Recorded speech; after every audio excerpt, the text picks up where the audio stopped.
What is up, everybody? Welcome back to not quite my shop. This is my new apartment. It's been a while since I put out like a real project. I've done a little tiny videos, but no real projects until now. It's been a really busy year for me. I've been able to do a lot of big projects because I'm now in my final year of university, and I just spent the summer interning at NASA Goddard Space Flight Center working on the Roman Space Telescope, among other things. Here's a few pictures of that. I'll splice in. Alright, Editor Brian here. While you look at the pictures of me at NASA, no, this video was actually supposed to be a Halloween video. It's just a bunch of things came up. So this was filmed late September, early October of last year. Took me a while to get it out, but enjoy the rest of the video. But as you can tell from this video, I'm going to be making a Indiana Jones bullwhip. And because Halloween is coming up, I'm going to throw in the rest of the costume too. So that way I have a Halloween costume. Now this is not my first whip. I actually made one back in high school here. The problem is, it is kind of destroyed. A whip is supposed to like have a nice curl to it when you hold it up. This one, it does still work, but it is kind of terrible. But in this video, I want to make a roughly screen accurate Indiana Jones one.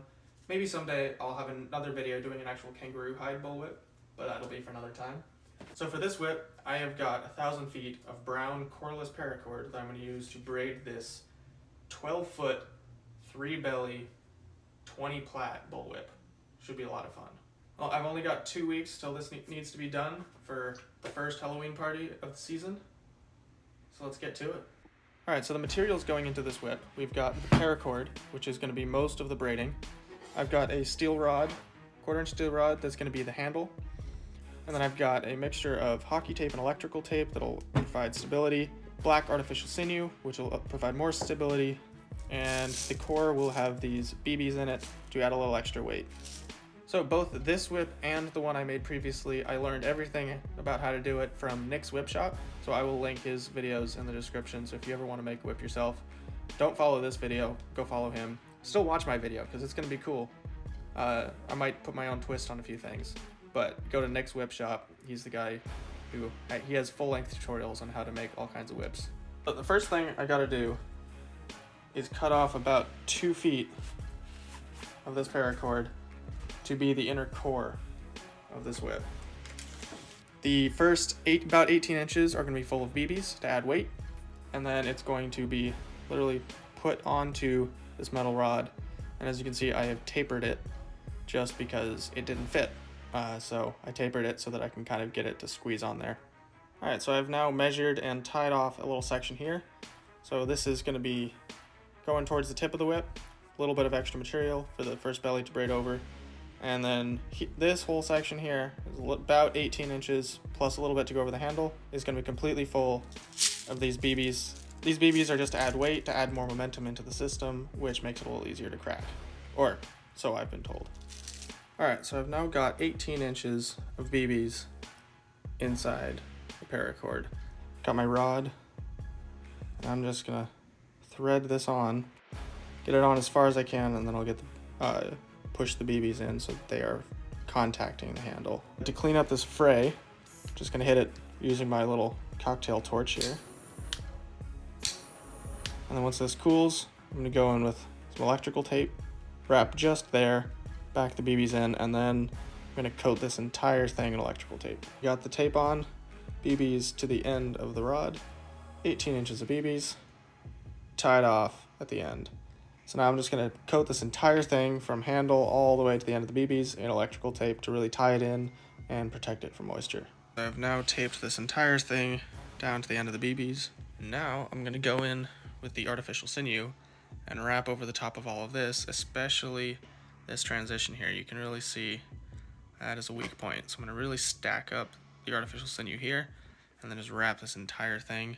And you don't want to wash that, so I'll just, again, jump cut. There's going to be a lot of jump cuts in this. I'll try and do some time lapses when I actually get to braiding. So I've now gone in and wrapped the handle in hockey tape and reinforced all of this with artificial sinew. It's not going to show up super well on camera because it's black on black. Right here is the transition between the steel handle and the BBs. I'm going to try and reinforce that a little bit more because I'm not liking how flimsy it is. The time has come for the first belly. Ignore the trash can down there. But the first belly is going to be an 8 plat, so I've got 4 strands here and I have marked the centers. Well, actually, centers on that one, slightly off centers on this one, so that they drop and provide a nice taper. But so I'm going to be doing an 8 plat down, starting around the transition. So not over the handle, just because I don't want the handle to be too thick.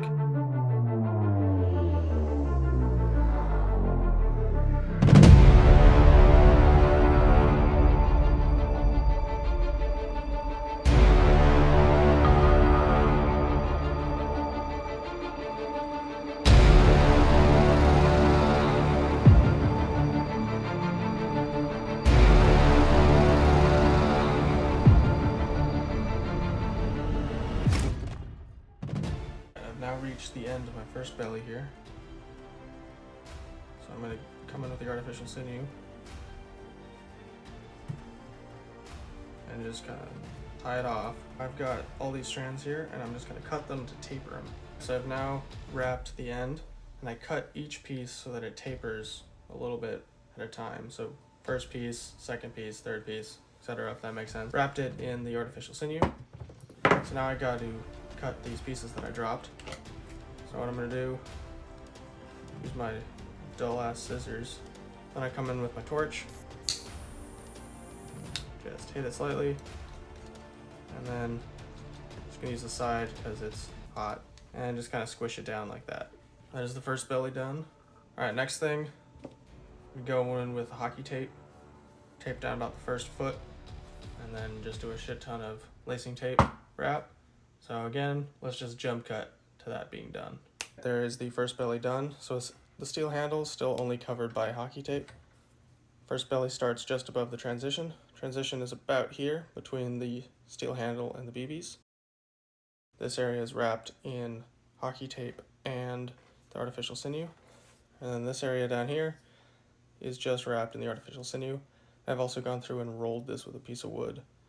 As you can see, it tapers down skinnier and skinnier until we get to a single strand. Alright, so I've teleported back to my parents' house where I currently keep my Glowforge laser cutter because it is time to make the holster and the little whip clip holster thing. So I've got this leather. Unfortunately, it is gray, but I'm pretty sure this is real leather. It feels like it. It is gray. I'm going to try and stain it with some wood stain just to fix that because I don't want to buy real leather stain or go buy properly colored leather because this project has already become my most expensive video to date. You may be thinking about the solar gazebo project, but I didn't pay for that one personally. I was just the free labor. So here's the quick design I threw together on AutoCAD. It is loosely based on a design I found online, but I wanted to adjust it a little bit. This is going to be roughly 7 inches long for the holster bit. That is a complete estimate on my part. If you want one of these awesome machines, literally one of the best lasers I've ever used, link in my description. You can get up to $500 off a Glowforge laser cutter.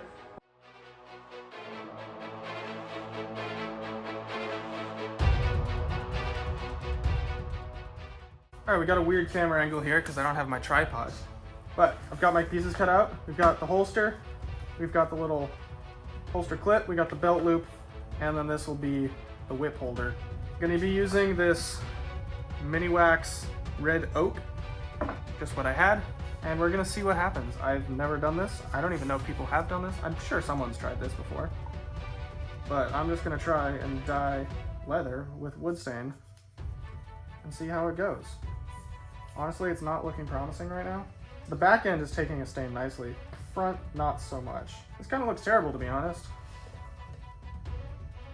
It's turning red. I don't know why. It's getting bloody. The whip is the main part of this costume. Someday I definitely will go and make the rest of this costume better. Going in the plastic bag and seal this up, and I'll just let it sit until I get around to working on the next bit.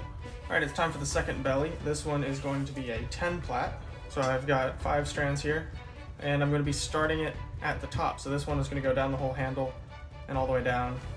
This one's much longer. The longest strand on this one is 23 feet, as opposed to the last one, which I believe was 9 feet, I think. So yes, this one's going to go much longer. Finally add some length to this whip, add some thickness, especially to the handle. Let's cut to the time lapse.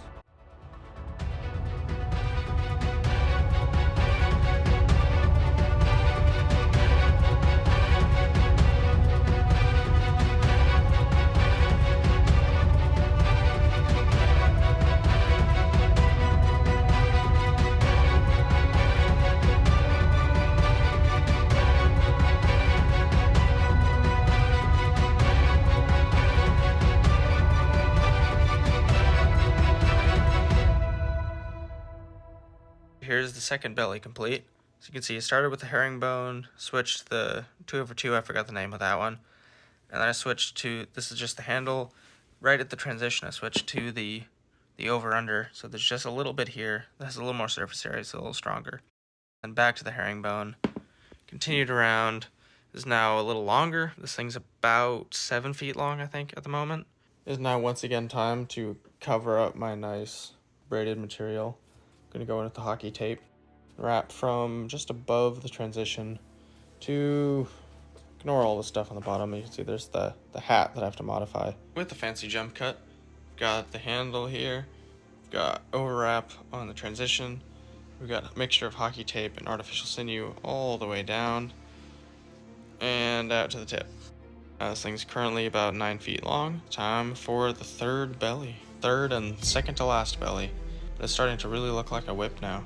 Alright, let's take a little break from the whip for a second, and we're going to work on the hat. Now this hat is not at all correct. I found this at Goodwill for cheap, and it is currently more of like a cowboy hat style, so I need to convert this into a fedora and make it look more like the Indiana Jones one. So 3 main things I want to do: reshape it, trim the brim, change the actual shape of the hat, shrink it a little bit because it's a little big on me, kind of sits low. See if I can fix that. Need to put a new band on it. Also the hat is a little light colored, so I'm going to try and weather it and darken it up a little bit. If you look closely, you can see that there's this lip sewn onto the edge, and the brim is also a lot wider than I want it to be. So I'm just going to go around with scissors and trim this thing.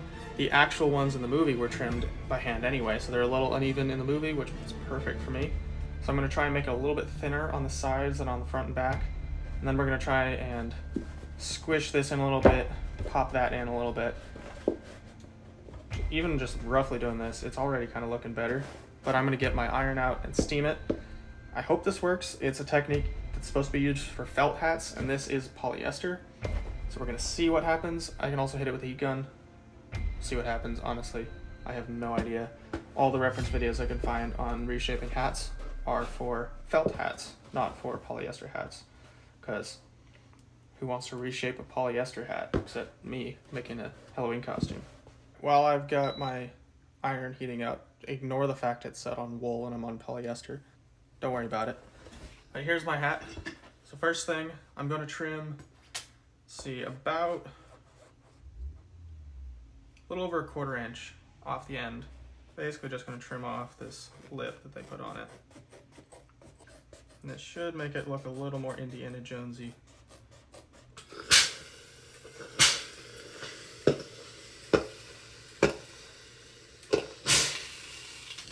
Don't know if this is going to work at all, actually.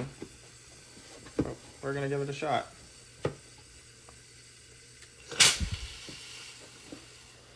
I've now got the hat at least better. It's not perfect, but I think it'll be good enough. I've removed the head ring, I don't know what to call it, that came with it. And from another video I'm working on, I've stolen a piece of fabric here. Isn't quite long enough, but it's what I have. So I'm gonna attach this. Luckily on the, I believe it's the left side. Yes, on the left side of the hat, there's a little bow kind of looking thing. So I'm gonna try and recreate that, and that'll also hide the fact that my strip is not long enough. To attach it, just gonna be super simple. I'm just gonna use some super glue and apply a little loop-de-loop around, stick it down over the top of that, hopefully not getting my fingers stuck on it. We got this pretty ugly area right here where the thing didn't quite make it all the way around, but I've gone ahead and made this little bow that kind of matches the movie. And I'm just going to go ahead and stick that right there. And look at that. It's all fixed. And just like that, we have the starts of a hat. That's what I've got here. Yes, it's a tuna can full of a mixed brown and black. This is just acrylic paint together and a lot of water. And I'm just going to go ahead and brush it on and then wipe it off and just kind of darken up and weather this hat a little bit and try and make this stripe look a little bit more in place. Not going to show you because you've seen me do this before. If you want to see me do more painting, go watch one of my other videos where I actually paint. Just got to let it dry and then I can clean up those little bit of frayed edges, but maybe someday I'll upgrade to an actual real hat. But this will be good enough for Halloween. It'll look a little bit better.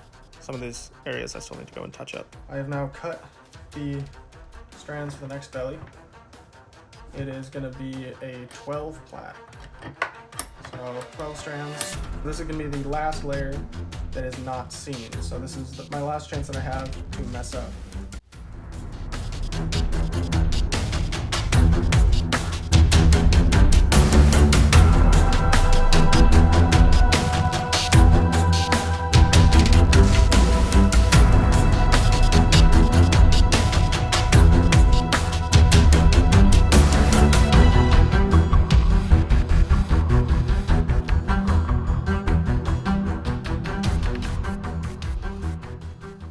Third belly is now complete. Now time to wrap this. So wrap probably about that much in hockey tape, maybe a little more, and then go over the entire thing with artificial sinew. And once again, all off camera, I have gone through, taped and artificial sinewed the whole thing, and especially reinforcing the transition again. It is now time to do the overlay. Let's take a break from the whip for a second and talk about the rest of the costume. So I've gone ahead and got some khakis from Goodwill. They're a little tighter than the Indiana Jones ones, which I think is fine. They're definitely lighter, so I'm gonna need to darken them. I've also got here, got a shirt, which just go ahead and put on for a second. So this shirt is doesn't fit quite right, and it's a little light, so I'm gonna actually have to tailor it first. I actually couldn't find a shirt that worked at Goodwill, so I unfortunately had to buy this on Amazon for $30. So if you wouldn't mind, please like and subscribe to make it worth me spending $30 on a shirt I'm going to destroy. Now, I haven't actually mentioned this yet, but I am not doing just any Indiana Jones. Partially because I don't want to spend money on the jacket, and partially because why should women get all the slutty costumes on Halloween and not the men?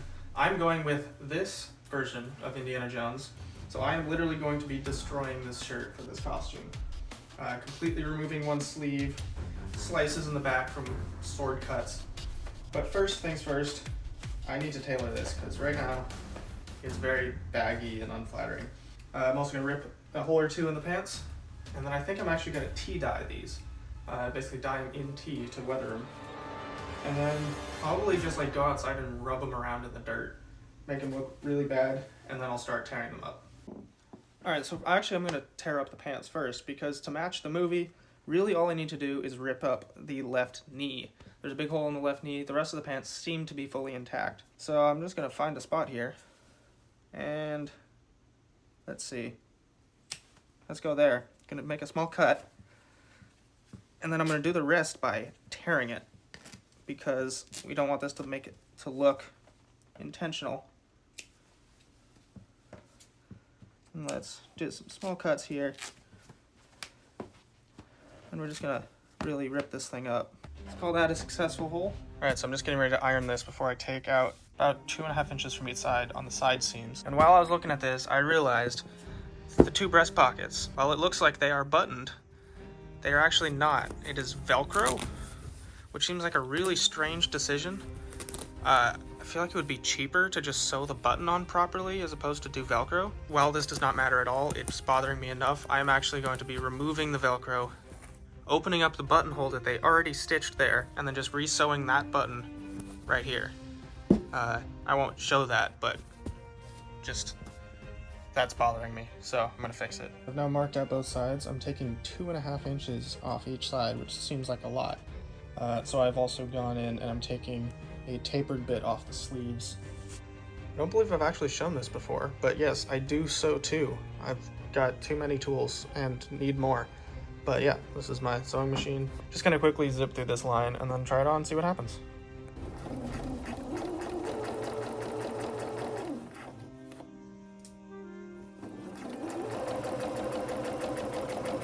One other thing I'm gonna do here is on the epaulette. There's this little crosshatch pattern. Makes the epaulette a little short, and in the movie the epaulette is like falling all the way off and it's fully disconnected. And it's not going to do that with this, so I'm just going to seam rip out this little X.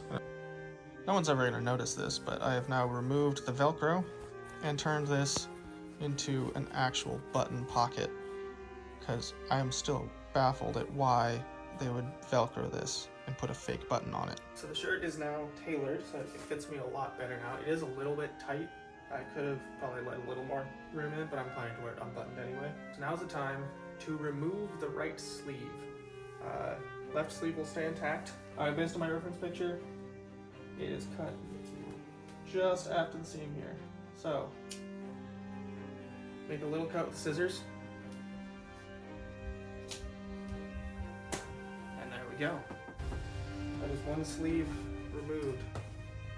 It's like I'm gonna have to go through and clean this up a little bit, but we've got to start. So if this shirt wasn't already ruined enough, I'm now gonna go in with an X-Acto knife, and I'm gonna make 2 or 3 slashes on the back from when Indiana got cut by a sword or something. Be careful about these seams here. So when I cut them, I'm gonna have to go in and then tie off the seams here. I also had to do that over here. I actually had to go in and you can't actually see it because I did too good of a job. But when I cut here, I actually had to go in and re-sew each seam so it didn't completely undo the shirt and it stayed nicely ripped. I also modified the pockets because I realized that they were completely the wrong shape. I'm just gonna pick a spot and let's do a nice big slash. Got a few slashes in there, so now I'm just gonna go in by hand and re-sew this stitch. So the stitching here will stay intact. It's time to do some tea dyeing. It's time to put the shirt in the pot.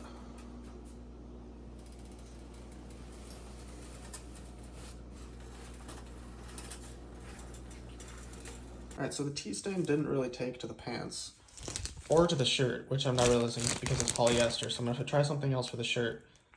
But I got some free coffee from a friend, thank you Alex, and I'm gonna coffee stain the pants. I'm gonna leave it in for longer than I did for the tea, and hopefully I can get these khaki pants to a more like dark brown.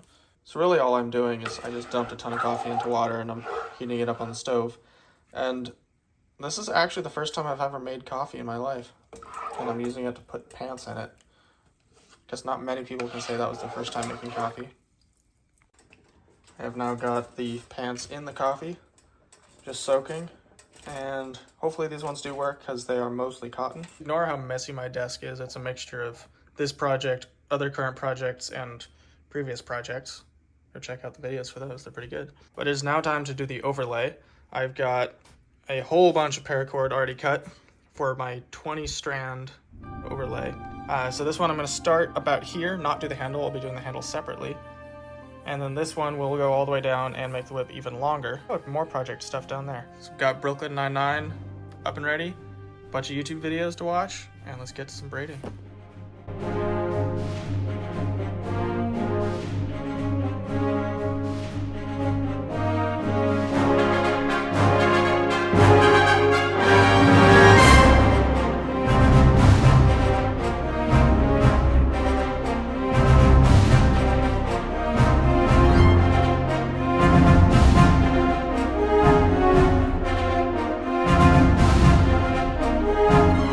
So that last time lapse was about 4 hours worth of work, and you can see I've got down to about halfway down the whip. I still got plenty more to go, got plenty more paracord to braid here, down to a 16 plait from a 20.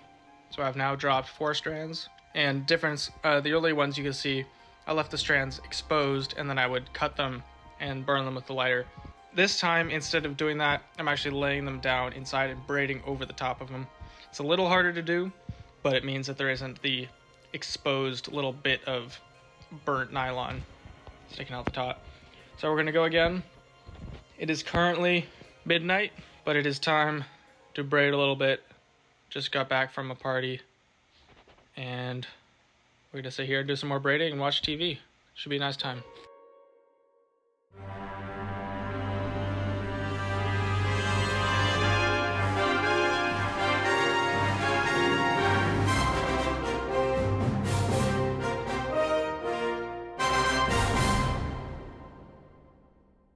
So that last clip of time-lapse was another about 3 hours of work, and then I got too tired to continue.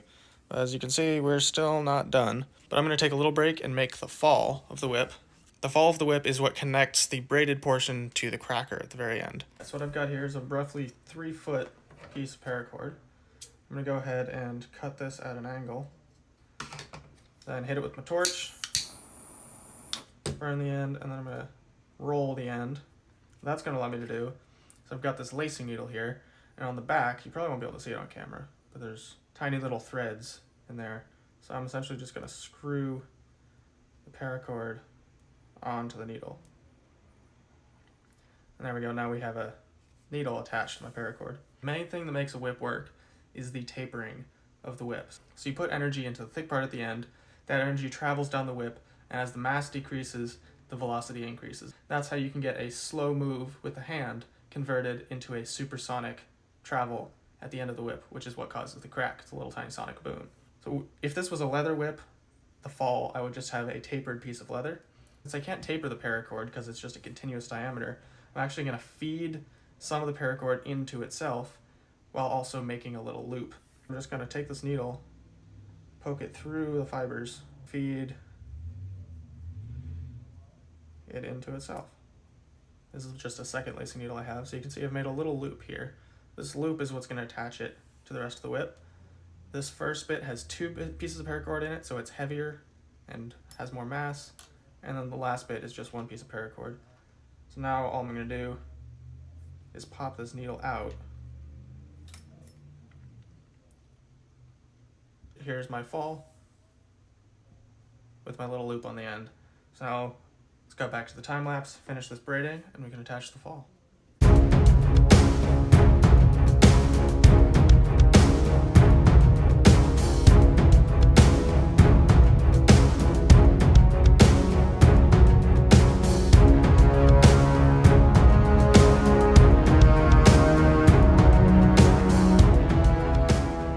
After many hours, I've finally reached the end of the overlay. So it's now time to add my fall that I just made. I'm going to feed these 4 final strands through the little loop. Alright, so now I've got the fall on, and I'm just going to tie a 4-point fall hitch here. And there we go. That is our overlay down to the fall complete. So you can see it goes from braiding to the fall hitch to the fall all the way to the tip, and then here's where the cracker will eventually be attached. So now I'm going to go roll this and we can move on to the handle. Alright, here's a closer look at the overlay. This section here will actually be cut off to make room for the handle that I'm going to be doing next.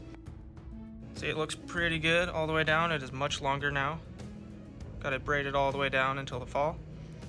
This did fray a little bit, but that's fine because I still have to attach the cracker there anyway. Now let's move on to the handle. So now comes the slightly nerve-wracking bit.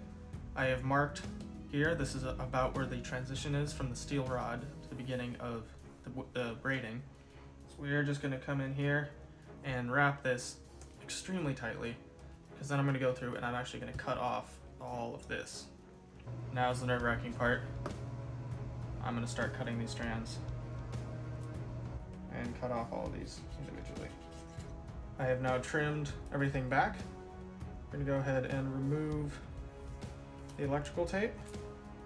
So now all we got to do, put a layer of hockey tape on this just to protect it, and then cut out some strands to weave us a handle. Alright, welcome down to the floor. It is time to get back to the holster. It has been about 2 weeks since the last clip you saw of the holster. It has been sealed in this plastic bag with the wood stain, and I have not opened it yet. I have gloves on just because I don't know if it's still going to be wet at all. And of course, the leather did not stain very well at all. I mean, you use wood stain on leather, what do you think is going to happen? So this is a bit of a failure here, which is okay. We can go in with paint and fix this. So the next thing I'm going to do is sew this together. I've marked out, based on the belt I'm going to use, where to not sew on that. Now to fit this thing, I could do a fully screen accurate Indiana Jones revolver. You've seen in previous videos, I can do a fully realistic blaster like this Mandalorian blaster here. However, since this is a costume that I'm going to be wearing to parties and around on a college campus, carrying around something that actually looks like a gun just seems like a bad idea. So instead, I have gotten these little Super Soaker water guns, and probably be filling these with the most Indiana Jones of liquids, peppermint schnapps. Why peppermint schnapps? Because it seems fun. I'm gonna come through with my awl, and I'm just gonna start poking little holes so that I can go through and sew it up. Hopefully I don't majorly fuck this up and have to invent the next version of Braille. Got the holes punched. Now I'm also gonna do the same for the belt loop and the little attachment strap. I put them about right there. The holster is fully stitched up. The belt loop is going to buckle like that.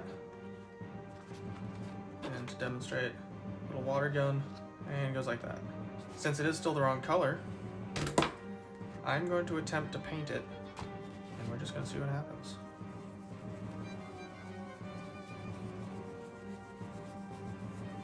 Anyway, let's jump cut to the completed thing. Much better looking color. It now does not look gray, and it looks more like a actual leather color. I'm just going to go ahead and let this dry. Let's move back to the whip. Now time for the handle. The handle is going to be a 16 plat, so I've got 8 strands here. So let's cut ahead to time lapse because this is going to take me forever.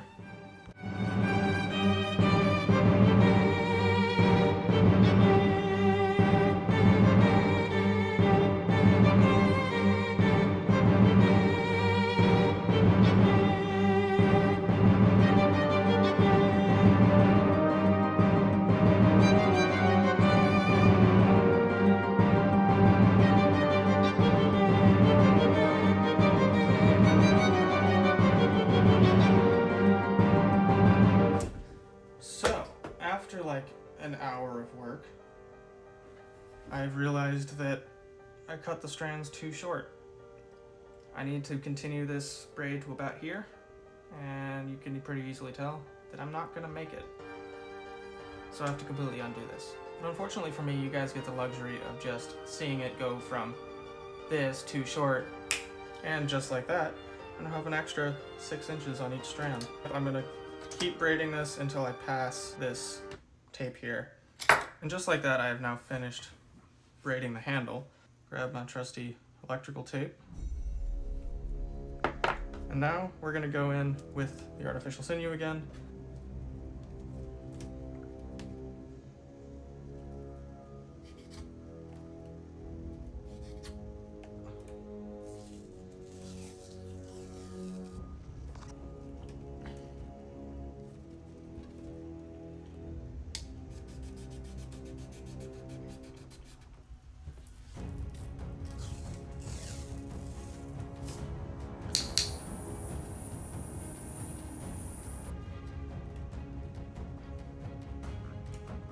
I've got 3 strands here, doing a 5 plat flat wrist loop here.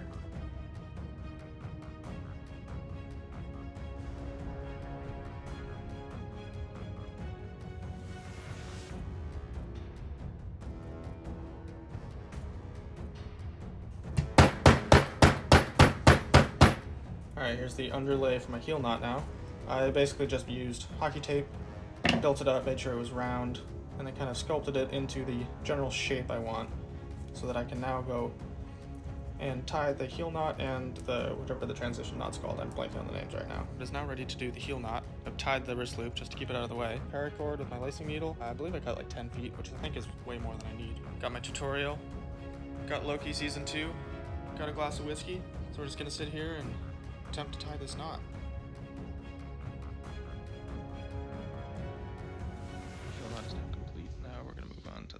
Still need to clean it up a little bit, but it's already looking a lot better. Just need to trim these up, and let's go make the cracker. I folded this piece of Kevlar in half, and I'm just going to clamp the end of it in my vise here. Now, what you probably can't see off camera is I'm going to grab a pencil.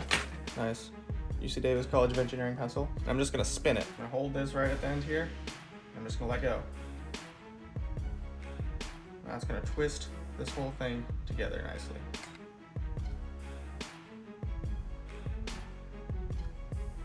Got a little loop on this end, knot, and then the cracker itself. Let's go install this on the whip. I'm gonna pull out a fun little tool. The tool that is responsible for the language of Braille, the awl. Just gonna use this to kind of split the fibers here and make a hole through the fall. Be able to take this and thread it through that hole I just made, like so. I'm gonna open up this loop here,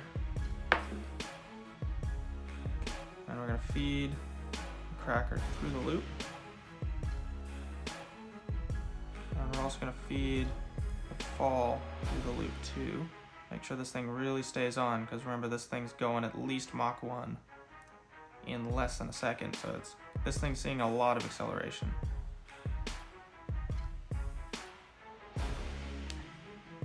There we go. And that is a completed bolt whip. Let's see how it cracks. There we go. Get a nice big one.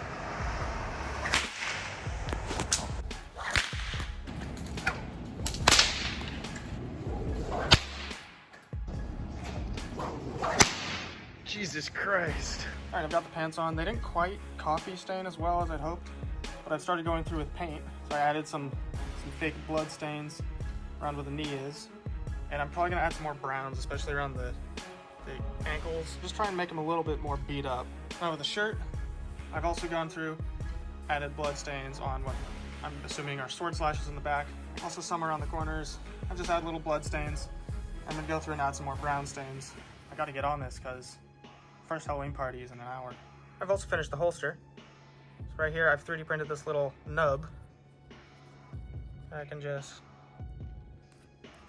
hang on, hard to do one-handed, there we go. Snap that on, and that'll hold my little water gun nice and tight. Let's finish this thing up. So I'm gonna put this on and kind of get a picture of how this looks. Still need to do a little more weathering. All right, so here's the basic gist of it. As you can see, it's not looking too bad here. But what I've done is gone ahead and mixed up in my little tuna can here some really watered down paint. I threw in some blacks, browns, mostly brown, but also some yellows and reds. And I'm just gonna literally take this, dip a paper towel in it, and then I'm just gonna smear it places. You often slide around if you're Indiana Jones. Going around outside. You know, this one's ripped. It would have gotten dirty before it ripped. Now let's go ahead and put on the rest of this costume. Unfortunately, I am actually using my nice belts, so hopefully nothing happens to them. Kind of forgot to go buy a cheap belt, and this costume uses 2 belts. Slide the whip on. Belt number 2 is going to go through 1 belt loop, just to hold it a little better. And it actually kind of hangs off the side. There we go. Final touch. The hat, got the shoes here. But there's a completed slutty Indiana Jones.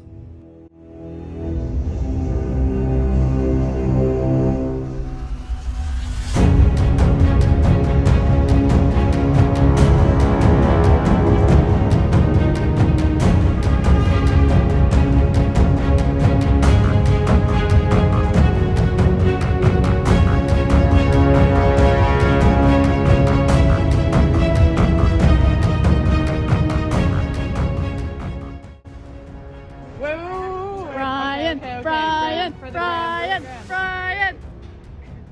Ow! Ow, ow, ow, ow! Ba-ba-da-ba! Ba-ba-da! Ba-ba-da-ba! Ba-ba-da-ba-ba!